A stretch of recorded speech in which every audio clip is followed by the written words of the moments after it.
On September 17, 1862, more than 127,000 Union and Confederate troops met at this spot near Hagerstown, Maryland. When it was all over, 23,110 were dead or wounded. It was the bloodiest one-day battle in all of American history.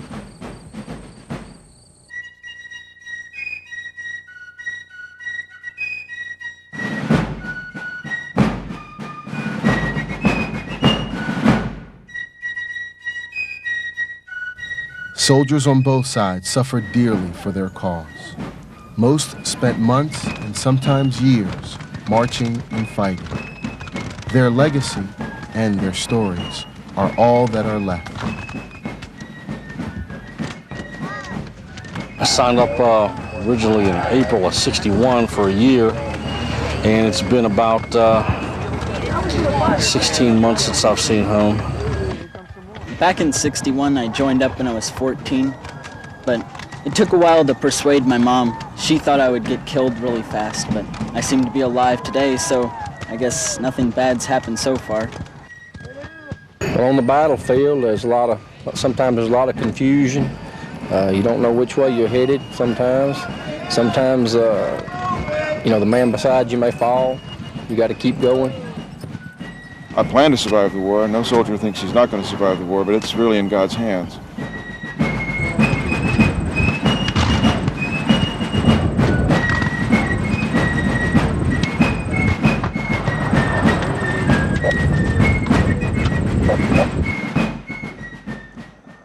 Even when soldiers weren't in battle, just getting through each day was an ordeal. This is salt ham. Raw, I haven't cooked it. I got a little bit of rice in this bag here. And I commandeered this as a molasses sweetener. I use this to sweeten up my coffee and my cornbread when I can get that. That's about all I have. If we're lucky, we get rations every 2-3 days. Sometimes if we get them, we get them. If we don't, we don't. There are units here who haven't eaten in 3 or 4 days and expected to go into a fight sometime soon. This little biscuit here was hardtack that was issued to us, and it's so hard I can't eat it. So I'm trying to soften it up in baking juice. You're issued bacon, flour, salt, sugar, coffee, rice, and desiccated vegetables. And boys are cooking the meal up, getting ready to eat some and stash the rest of it away in the haversack. Not only that, but if you cook the bacon now, it doesn't weigh as much, so you don't have so much to lug around. It don't look like much, but it isn't too bad. You know, we play a lot of games. We play checkers. We play horseshoes. We even get into fights on purpose. All right, what you got? I got myself, I got a pair of jacks. I got a flush. You won again? You cheating on me? Check it for yourself. John, give my money back, John Ivy. Give it back here. While thousands fought, the Union economy prospered. Confederate soldiers and their families at home, however, struggled for survival.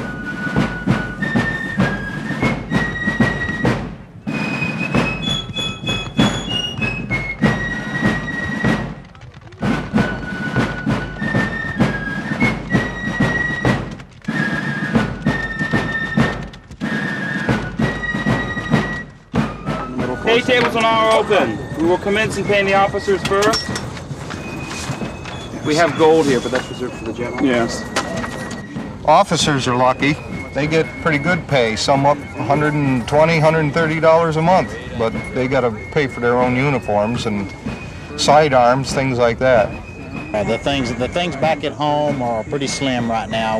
I live in a port town. Galveston, Texas is one of the ports for the Confederacy, and we have a blockade offshore. What I hear from letters, not only my own family, but some of the buddies of mine, folks back home are doing quite well. Things are booming, and it's almost like there ain't no war going on back there.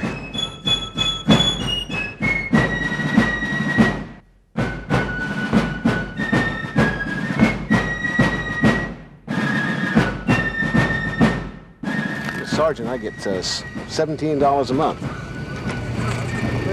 When we get paid? When we get paid. I haven't been paid for 4 months, though. Last letter I got from home is the Federals had burnt my wagon and took my horses, so I'm out of the freighting business, that's for sure. Did they do that, them Yankees? They took Nolans. Nolans, huh? They took Nolans? Yeah, oh yeah. They ain't got no home to go back to, man.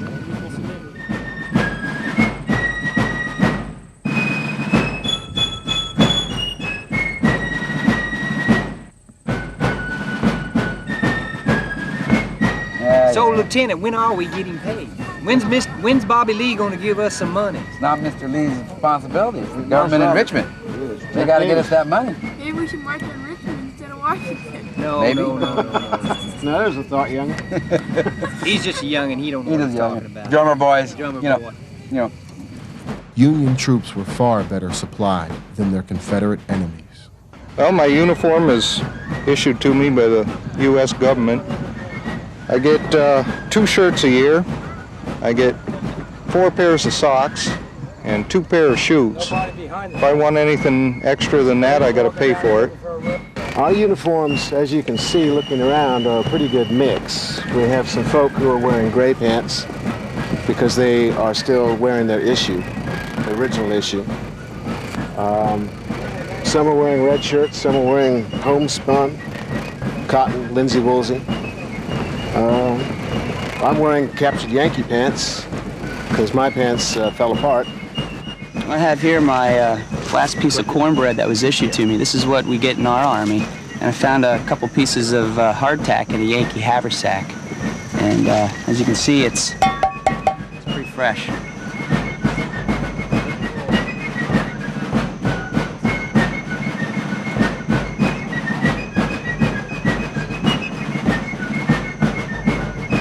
Some of these boys are in some really poor shape as far as footwear is concerned.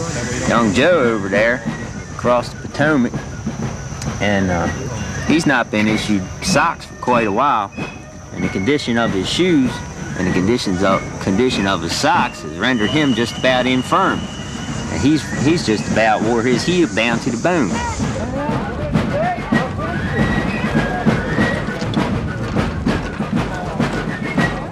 On each side, the soldiers knew only one thing about the battles they fought: to follow whatever orders came from their officers. Most of the officers try hard. Some of them, well, we elected them in the beginning when we formed the unit, because our company is raised in Winnsboro, in Franklin Parish, and we were a militia unit. And we elected our officers, like Jim over there. We just got slaughtered out there today, and that's one of the weaknesses, is that until those political appointed generals make their commands out west and don't bother here in east, then that we won't be able to win this war.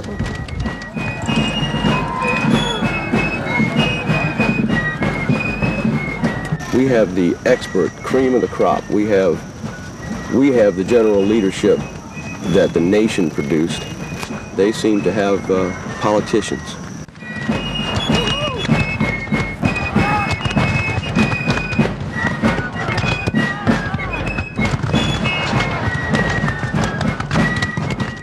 Well, they make us drill and drill and drill and march. Drill a little bit drill more. Some more. They got no heart. I mean, look at McClellan. The best description I've heard of him is a man that has a case of the slows. I read somewhere in a paper that even Abraham Lincoln said if he wasn't going to do anything with the Army, he wondered if he could borrow it for a while.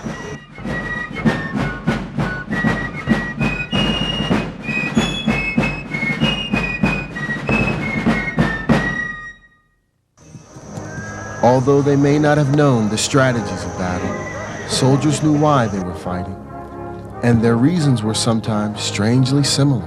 Well, I'll tell you, slavery is not an issue in my mind. All right, it is an issue in a lot of people's minds, but slavery is not an issue to me. It doesn't matter one way or another to me about that subject.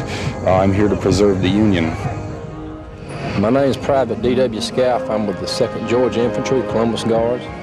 I'm here fighting for my state's rights, protect my state's rights and our freedom as Southerners. Personally, slavery has no meaning to me. My family doesn't own any slaves. I'm a poor farm boy myself.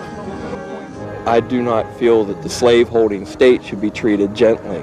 They should be taught that that's a terrible institution and it should be abolished.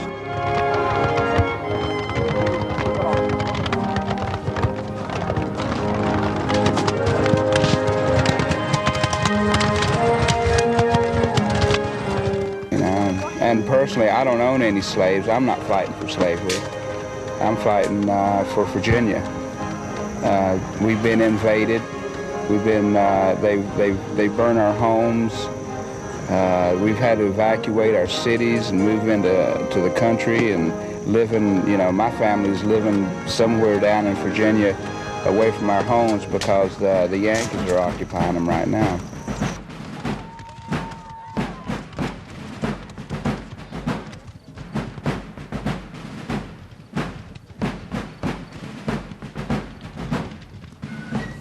If you have a government where every time a state or group of states doesn't like an idea or a decision the president makes and they can leave the Union, what kind of a country are you going to have? We're going to end up a bunch of like little kingdoms like over in Europe, all fighting amongst themselves will never amount to tinker's dam.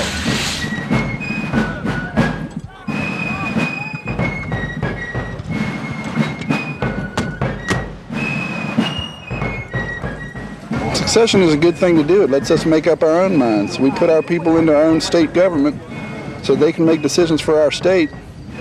And the federal government wants to come down here and try to tell us what we can and cannot do. 2 or 3 months ago, I picked up a rifle, decided that's the best way that I can preserve the Union. We're fighting for our rights, states' rights.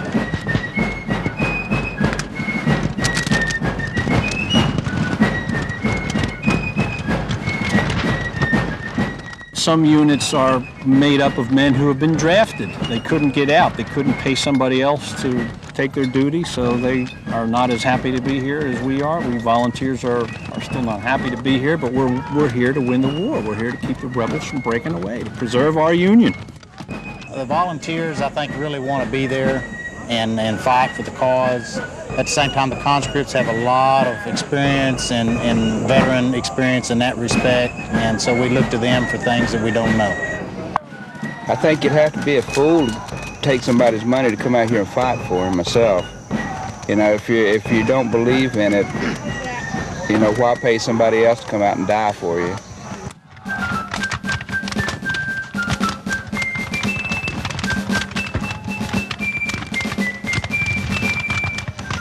I was in Baltimore in April of '61, and I witnessed the riots. I witnessed the federal troops crossing town, and I was there in May when Ben Butler brought his Yankee horde up from Annapolis. Put us under martial law. That's right, he did. And started throwing people in jail? People I know wound up in Fort McHenry for no other reason than to say what they felt. Do you know that the son-in-law and the grandson of Francis Scott Key right now are held prisoner in Fort McHenry with no writ of habeas corpus? That's true. What kind of irony is that? That's proof that Lincoln is a tyrant, a despot.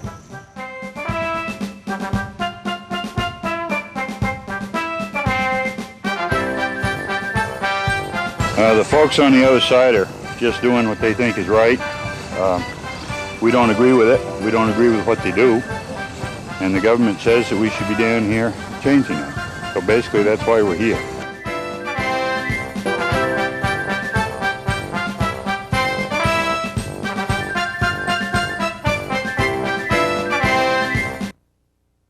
Marylanders found themselves in the awkward position of fighting for both sides, sometimes literally brother against brother.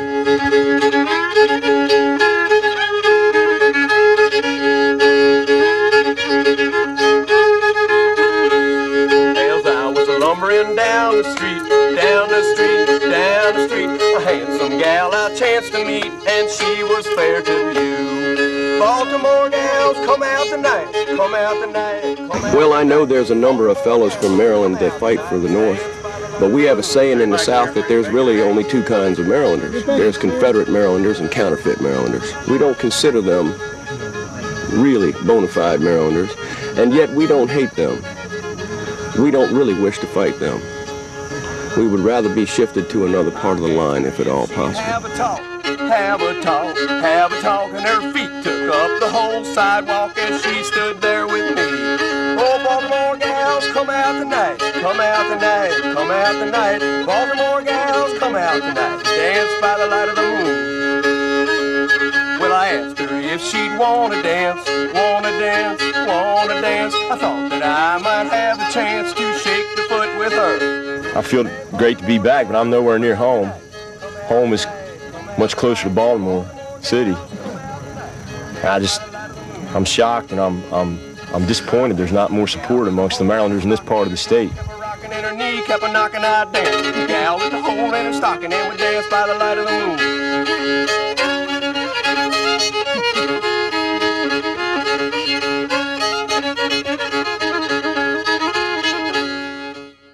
Or perhaps even sister against sister. I'm Private Samuel Matthew. I come from Providence, Rhode Island, where actually my mother and I live with my uncle. You might have heard of my uncle. Eli Matthew runs Eli Matthew and Sons, saltfish. But he does not pay well. And once my father died, he sort of hired me on as a clerk. Admittedly, as a woman, he did not pay me particularly as much as he paid his male clerks. So I enlisted with my cousin. The physical consisted of, do I have a working right hand? Do I have teeth that match in the front so I can bite a cartridge? And can I stand and jump on both legs? That was it. And since he's my messmate and we share a tent, I mean, I've grown up with my cousin. So we went off for money.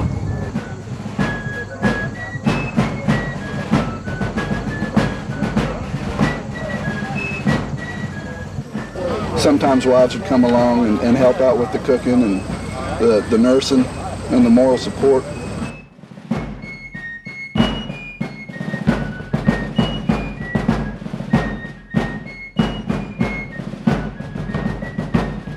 Not a woman's place to be out here living an ungodly kind of life and doing the things that we have to do as soldiers.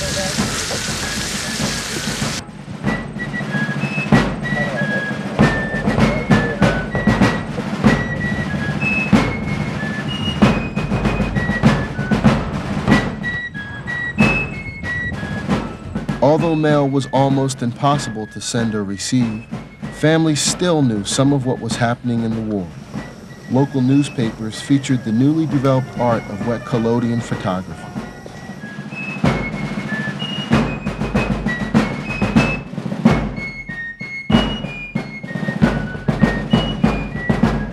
Okay, during the battle, we're pretty limited as to the amount of photography we can do. We usually try to confine ourselves with camp scenes and scenes of large bodies of troops.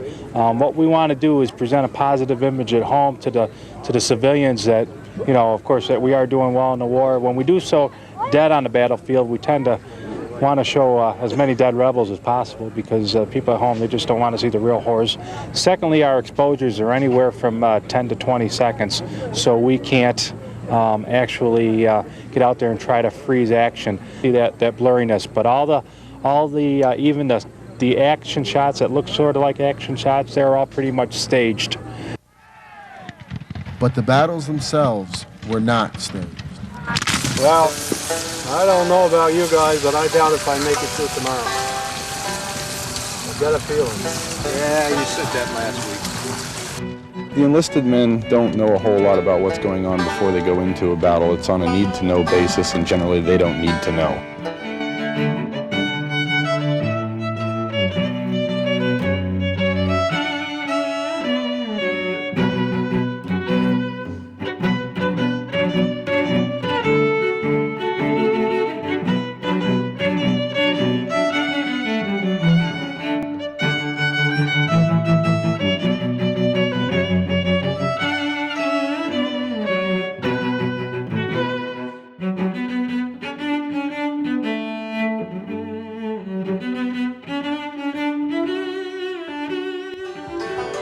In the early days, we were able to train quite extensively until first Manassas. Then things became real hectic. Those of us who were with our units from the beginning trained for probably anywhere from 30 to 60 days before we were actually assigned and moved north to Manassas. The newer recruits that come in now get training as time permits, really. They may go out with a company drill, brigade drill, and learn the rudimentaries, but that's right about all they can get. A good man is supposed to load and hit a target 3 times a minute. I can't do it.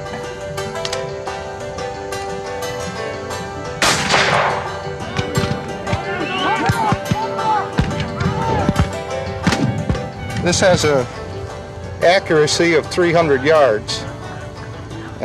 Most of the time our officers don't let us shoot much over 100 because they don't think we can hit anything, but we can. It's not like something you've never thought before. You'd think it would be an adventure, but it's hell. It's guys getting killed and maimed with artillery and rifle shots. It's hell. It's real hard to watch one of your friends die. If you get a glancing wound in the head or in the leg, they'll wrap it up and bandage it. Sometimes you're better off just laying on the field and being taken care of rather than going back to those hospitals. They just can't do much for you. The bone is gone. There's nothing we can do to repair the bone. So therefore, to save the patient's life and keep him from bleeding to death, we go ahead and amputate the limb. Hopefully that amputation does not become infected with gangrene, where a secondary amputation would be necessary again to save the patient's life. All too often that does happen. Why it happens, we're not sure. I wish I did know. We do the best we can. We wipe off the instruments on our aprons after each patient. That should be sufficient, to make sure everything's ready for the next patient.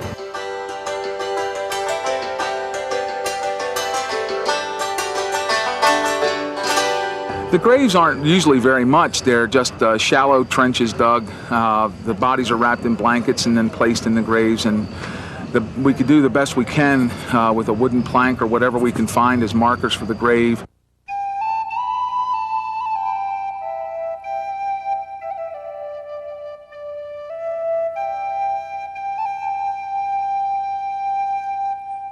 Confederate or Union, young or old, all dreams were the same.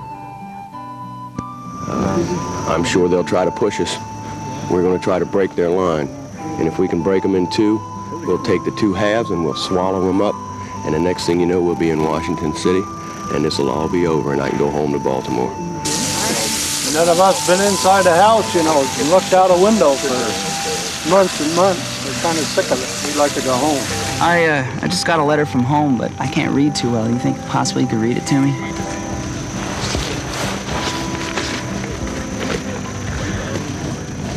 Dearest John, I was glad of your letter, for we are just thinking of you as it seems you were of us, that it was a long time since we heard from you. I would be thankful that you are well, and I hope you are happy. That is, in the common sense of the word. For strictly speaking, happiness is not to be found here. Well, I got a letter from my wife last week from Norristown, Pennsylvania, where I live. There was a new sheriff elected in Norristown. Wasn't anybody we knew, but was a new sheriff, so I guess Norristown's doing okay without me. I got a family at home, got a farm. I don't know what's going on down there. I haven't heard from them in over a year. When this is all over, I want to go back to my farm, my family, and go back to life the way it was before the war started. A lot of the boys are talking about going west after the war. I might do that.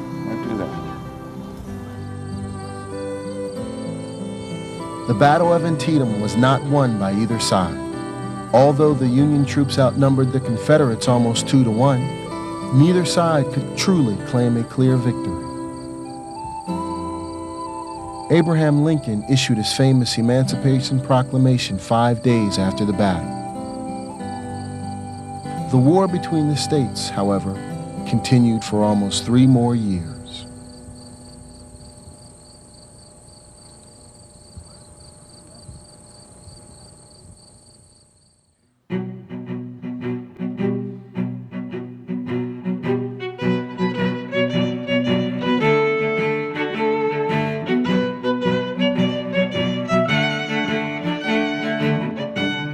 Thanks for watching. If you'd like to help us produce more compelling historical content like this, please like, comment below, and share this video with fellow history buffs. And of course, be sure to subscribe to help keep history happening.